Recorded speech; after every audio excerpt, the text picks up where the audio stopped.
Good morning, everybody. Congratulations on this fantastic turnout for a UKSG meeting. I want to bring you greetings from the NASIG membership, your sister organization serving North America. While this is far from my first UKSG conference, it is my first representing NASIG, and also something of a first for NASIG to be sending a working publisher as its representative. A little bit of history there. I want to highlight a bit of NASIG activity for you. This year, we've been keeping ourselves busy incorporating our draft of core competencies for electronic resources librarians into the program planning for our upcoming conference in Buffalo in June. The core competencies document is available on the nasig.org site under the core competencies task force page. The main headings I want to read off for you so you know what we think are the core competencies, and there's many items underneath these, but the main headings are life cycle of electronic resources, technology for providing access to electronic resources, research skills, effective communication, supervision and management, trends and professional development, and I think most intriguing of all, personal qualities. With our core competencies document as a guide, we think we have one of the best and most diverse NASIG conference programs ever this year, though I will be keeping in mind my experiences from this week when I am in Buffalo in June, and Ross will join me there. In other news, we spent more time this year in NASIG working on web-based professional programs that are certainly available to you as UKSG members. They've contributed both to the information community and happily to our budget resources.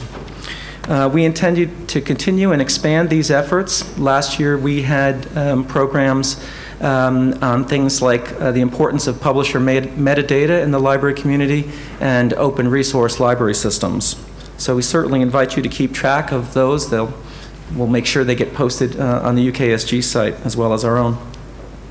Moving to a different topic, NASIG does not get as directly involved in work to launch new standards as perhaps UKSG does, but many of our longtime members have been contributing their time and their effort through the good auspices of our National Information Standards Organization, and Todd Carpenter is here representing NISO this week.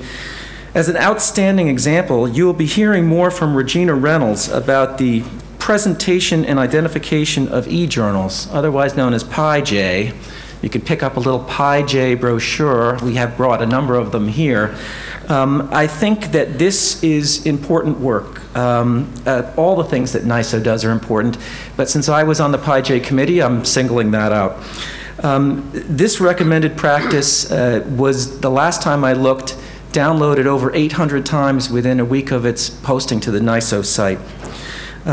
So please consider going to the www.niso.org site and taking a look at PIJ and grabbing both the actual recommended practice for the presentation and identification of e-journals and also the brochures, which hundreds of those have also been downloaded. I think this document is important to help publishers understand how best to structure their platforms in a way that will help end users navigate to the journal content they need. And now comes the confessional, testimonial, call it what you will. I'd like to end my remarks with a short personal story about a UKSG meeting I attended at Heriot-Watt University some years back. So here I am wandering back to my dorm room one afternoon after a full day of meetings, still working to overcome my jet lag. I decided to sneak in a short nap. I set my alarm to wake me in 1 hour. I took what I thought was my nap and awoke. My alarm had not gone off. It seemed to be 7 in the morning already. My window was open, as were my curtains. I heard the birds chirping and saw the unmistakable faint light of dawn. I was so tired I'd slept in my clothes through the entire night. Now I had to pack fast and get my transportation to the airport. I raced through cleaning and packing and flew to the administration building to ask about a cab. And then a very nice woman minding the UKSG desk, well aware she had a crazed American on her hands, looked at me and asked, "You want a cab to the airport now, Mr. Boissy?" Yes, I have a plane leaving at 10 o'clock this morning.